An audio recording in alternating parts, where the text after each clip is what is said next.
How to calculate the average time to first purchase and average time between purchases in Klaviyo with no extra tools required, no extra costs. At the time of recording this, these are not native features in Klaviyo.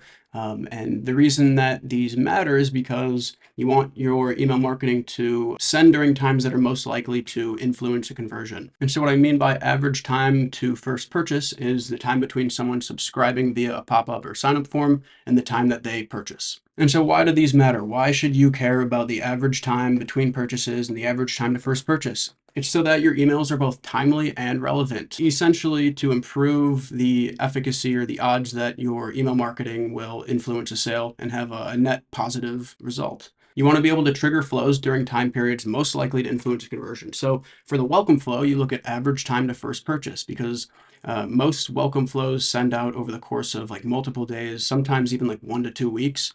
But if you find that 75% of everyone who subscribes and purchases does so within 12 or 24 hours, then there's really no point to elongating your welcome flow over the course of 1 to 2 weeks. It just doesn't make sense. You'd want to increase the frequency at which those emails send so that you can increase your chances of getting someone who subscribes over the line and turn them into a purchaser. And the average time between orders is important because you want to structure or trigger your win-back or re-engagement flow based on the time where the majority of people are repurchasing. So if you find that the majority of your second-time purchasers do so within, say, 60 days of the first purchase, then you'd want your re-engagement flow to trigger 60 days after the first purchase. So how to calculate the average time to first purchase in Klaviyo. So number one, create a flow to timestamp the date that a customer subscribes for the first time. So you'd create a flow, use the trigger when someone is added to the newsletter list, use a 1-minute time delay, and then have a profile property create first subscribe via pop-up timestamp as today. Number two, create another flow that timestamps the date of a customer's first purchase. So you'd create another flow, trigger when someone placed order, use the same 1-minute time delay, and then create a conditional split for that first subscribe via pop-up timestamp that we just created in the last step. And then if they are tagged with the first subscribe via pop-up timestamp,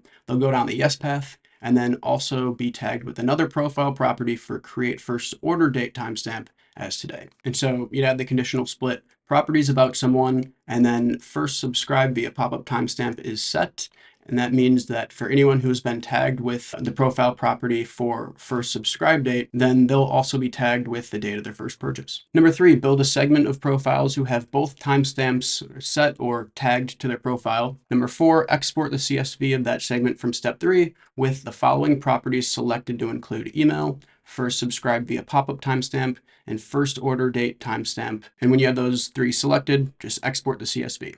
Number 5, open the CSV in a sheet or Excel. This here was in Google Sheets. Add a column for days. Number 6, copy this formula right here, the equals date if, and then whatever fields you're using. So here, B2 for first subscribe via pop-up, and then C2, the timestamp for first order date.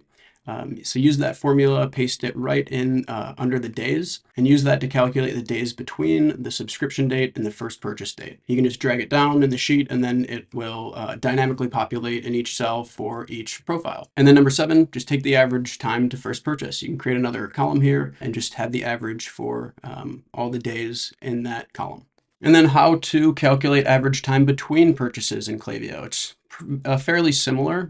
For this, just create a segment of people who have purchased 2+ times or purchased 2+ times for whatever time frame that you're looking to analyze. And then number 2, export the segment as a CSV file and select average days between orders. Open the CSV in an Excel sheet or a Google sheet, and then again, take the average from the average days between orders column. So I hope this was helpful. Let me know if you have any questions.